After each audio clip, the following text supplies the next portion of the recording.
Hey kiddos, Mrs. Wendy here to share another story with you today. I got my life jacket on, I got my paddles, we're going on a boat ride. Pastor Brent shared this exact same story with the grown-ups on Sunday.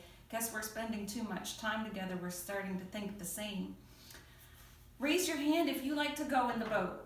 You all know Mrs. Wendy loves to go in the boat. You know I spend a lot of time with my dad in the summertime going in his boat, beachcombing and going out to look at whales and sea life. We have so much fun together.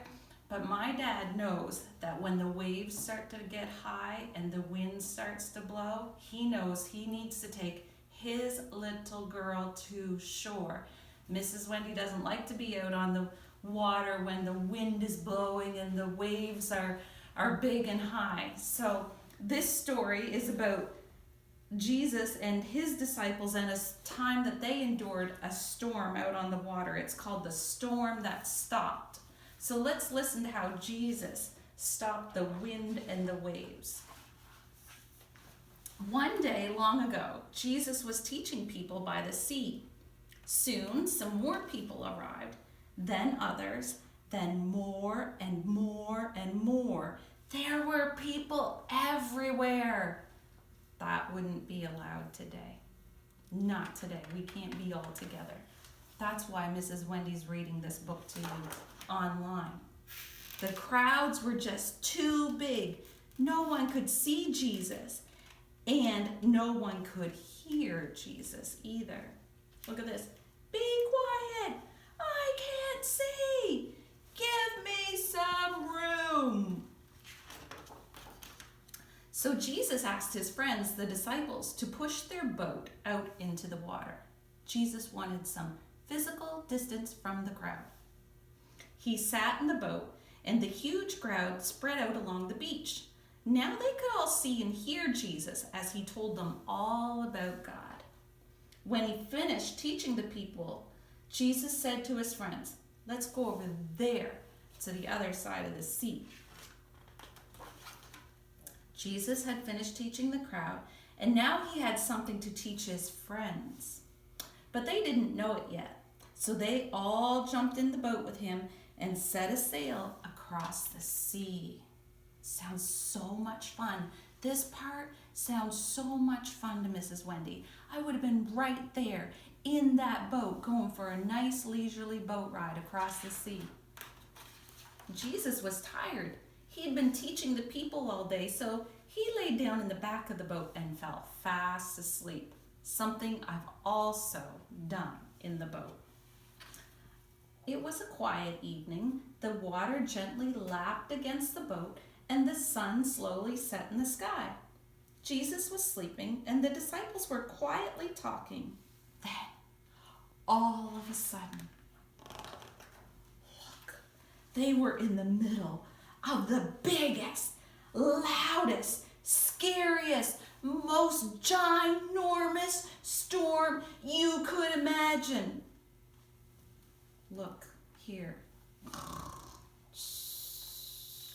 Snoring again. Jesus snoring this time. The wind blew hard. The waves grew huge. The water poured into the boat. But Jesus was asleep. The wind blew harder. The waves grew huger. The water filled the boat. But Jesus still asleep.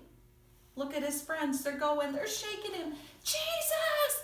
Wake up, wake up, wake up. We're going to drown. Don't you even care? What a silly thing to say to Jesus. Of course he cared. He loved his friends so much that one day soon he was going to die for them.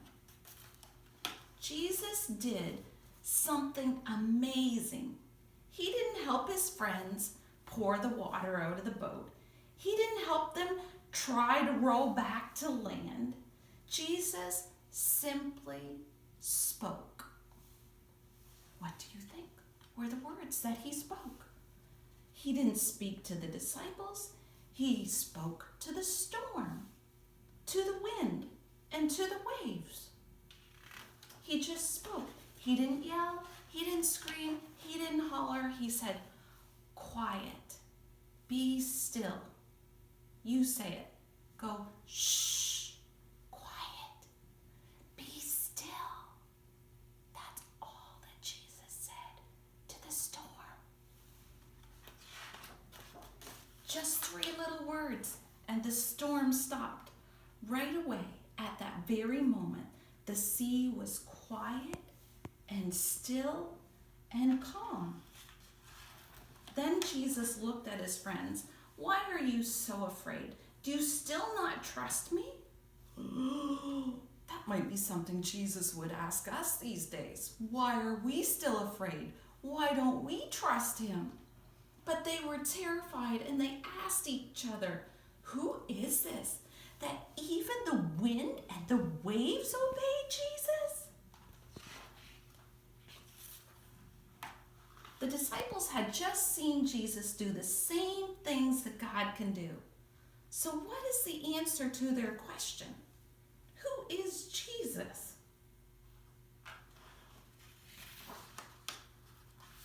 Jesus is God.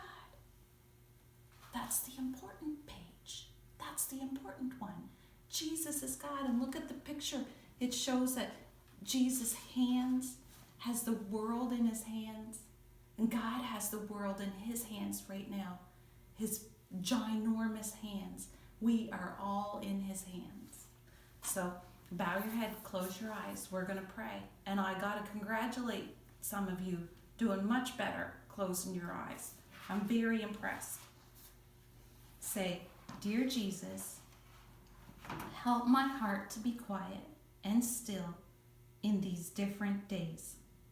Help me to know everything is in your hands, and your hands are ginormous. Bless everyone who is working so hard to make our world healthy again. We love you. In Jesus' name. Yes! Okay, bubble time.